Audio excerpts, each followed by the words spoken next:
বাংলাদেশ বিরোধী সকল স্বার্থকে ধ্বংস করে একতরফা ভারত সকল স্বার্থ নিয়ে গিয়েছে। বাংলাদেশের বিরুদ্ধে ভারতের বিগত 15 বছরের সকল ষড়যন্ত্রকে আমরা নিন্দা জানাই এবং আবার স্পষ্ট ভাষায় ভারতকে বাংলাদেশকে নিয়ে পরিবর্তনের আহ্বান জানাই।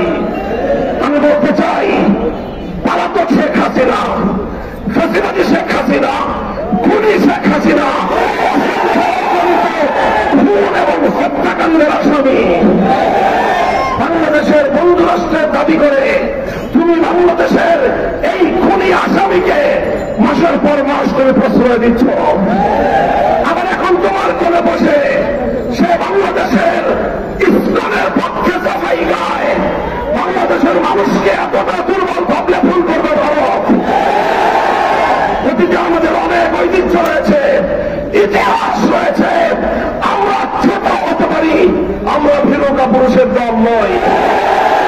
যদি আমাদের উপর যুদ্ধ চাপিয়ে দাও, যদি আমাদেরকে এবারে তুমি একতরফা হত্যা করার চেষ্টা করো, যদি আমার জনপদকে আমার ভাইয়ের রক্ত দিয়ে তুমি রঞ্জিত করো, তাহলে আমরা তোমার বিরুদ্ধে প্রতিরোধ করে তুলব।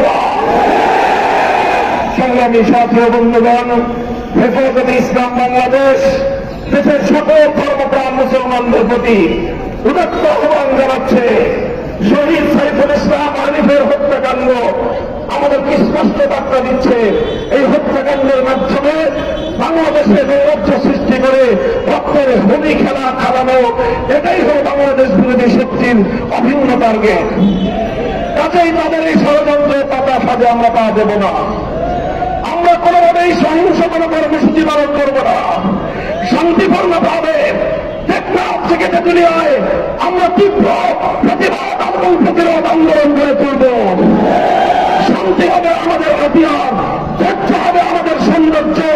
শেষ মুহূর্ত পর্যন্ত আমরা ধৈর্য পালন করব। আমরা রাষ্ট্রকে বলব, সরকারকে বলব, চিন্ময় কৃষ্ণ দাসকে ভালোভাবে রিমান্ডে নিয়ে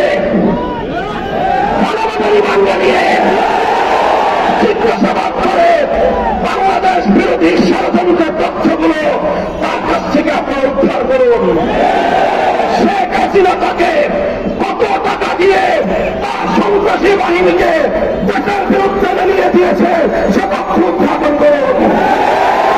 ভারত তাকে বাংলাদেশের অখণ্ডতা ধ্বংস করবার জন্য কিভাবে উস্কানি দিয়েছে, কি তাকে মন্ত্র দিয়ে বাংলাদেশে বারবার পাঠাচ্ছে, সেই তথ্যগুলো উদ্ঘাটন করে জাতির সামনে আপনারা বাংলাদেশ বিরোধী সকল অপশক্তির মুখোমুখি